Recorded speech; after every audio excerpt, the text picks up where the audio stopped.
беретін жер бұл жер. Уақытысы келген кезде алатын жер. Жылжымай жатыр, сөйтіп жатыр, не болып жатыр, қалай болып жатыр. Сонда сіздерге миллиондаған адамдар кіре беру керек па? Бүткіл миллиардтаған адам кіріп кету керек па осы жерге сонда?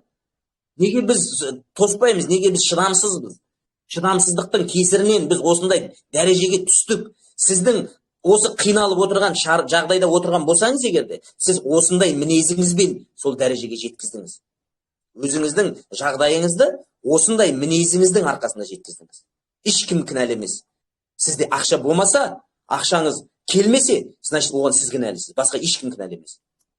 Мінезіңізбен, өзіңіздің, сабырсыздығыңызбен, білімсіздігіңізбен осы нәрсеге жеттіңіз.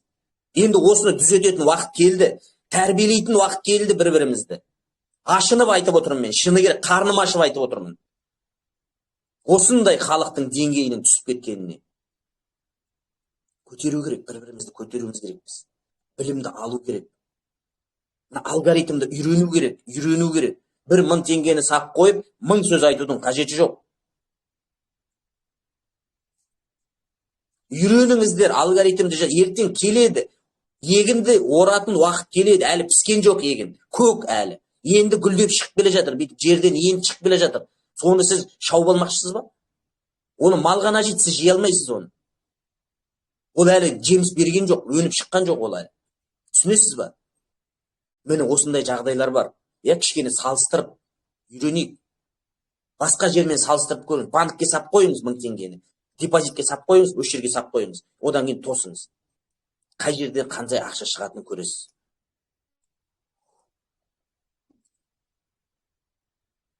Кішкене ойлану керек. Біз ерігіп жүрген жоқпыз. Атырауда мен еріккеннен жүрген жоқпын. Ертең Астанаға барам, Құдай қаласа. Ақтауға барам. Жаңаөзенге барам. Алла нәсіп етсе, Бейнеуге барам. Міне, ертең Құдай қаласа алдымызда Семейге барам, Өскеменге барам. Россияға да барам, Құдай қаласа. Біз әлі фундаментін құйып жатырмыз ғой, фундамент құйып жатырмыз біз. Біз фундамент құйып жатырмыз. Сіздер қашан мен 5-ші этажда көшіп барам деп айтып жүрсіздер былай жеткен кезде. Біз фундамент құйып жүрміз ғой, әлі кіретін уақыт болған жоқ әлі. Қайын емес әлі. Асықпаңыздар. Асықпаған арбамен қоян алады дейді атам қазақ. Міне осындай мәселелер бар. Мына шыдамсыздық, сабырсыздық, білімсіздік деген нәрсе осы бізді құртқан. Аталарымыз Абайдан бастап Шәкәрім бар, бүткіл Алаш ардақтылар бар, айтып шаршап кетіп қалған ол кісілер бұл дүниеге. Түк істей алмай. Құр сөз ғана қалған арттарында. Ұрандар қалған неше түр. Сол ұрандарды біз айтып жүрміз. Ол кісілер бизнесмен емес қой, олар бизнесқа үйрететін. Ол кісілер ақын болды, айтты, зерттеді, көрді, түсінді. Кәсіп істеу керек, бай болу үшін кәсіп істеу керек екен деді. Ахмет Байтұрсынов атамыз. Білімді болу үшін оқу керек екен деді. Мықты болу үшін бірлік керек екен деді.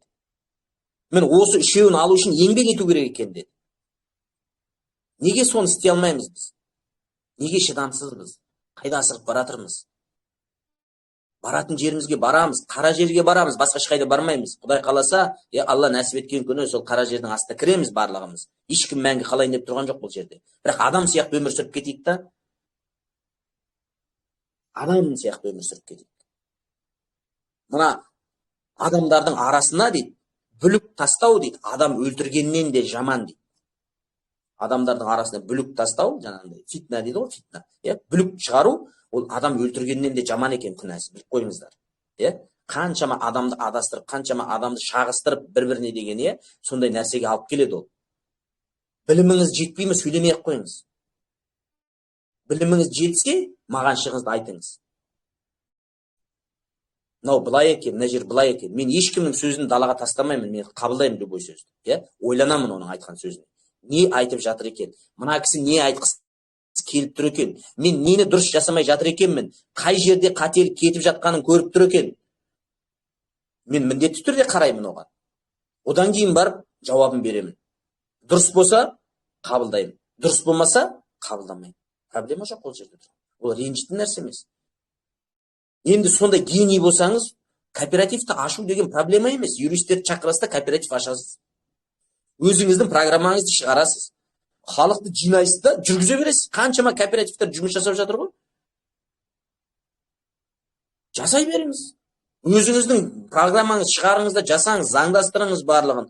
Жасай бер, ешкімге ешқандай зорлық жоқ қой. Бұл адамдардың өз еріктерімен қосылатын жер. Ешкім мәжбүрлеп алып келген жоқ бұл жерге. Адамдардың өз еріктерімен материалдық жағдайларын қанағаттандыру үшін құрылған коммерциялық емес ұйым деп Қазақстан Республикасының азаматтық кодексінің 108 бабында көрсетіп қойған. Заңмен белгілеп қойған бұл.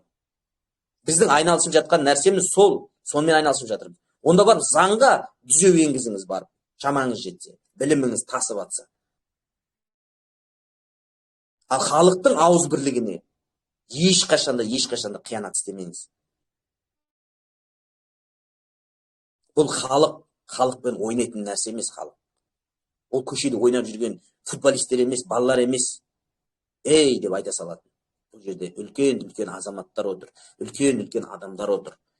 Апалар отыр, әжелер отыр.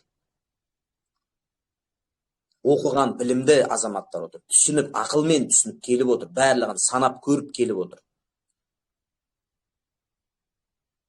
Сіздің айтып атқан сөзіңіз бәлкім сіз үшін түктемес шығар жаза салу. Бір ішіңіздегі бір ашу, бір кек, біреуге деген бір нәрсеңіз бар шығар бәлкім.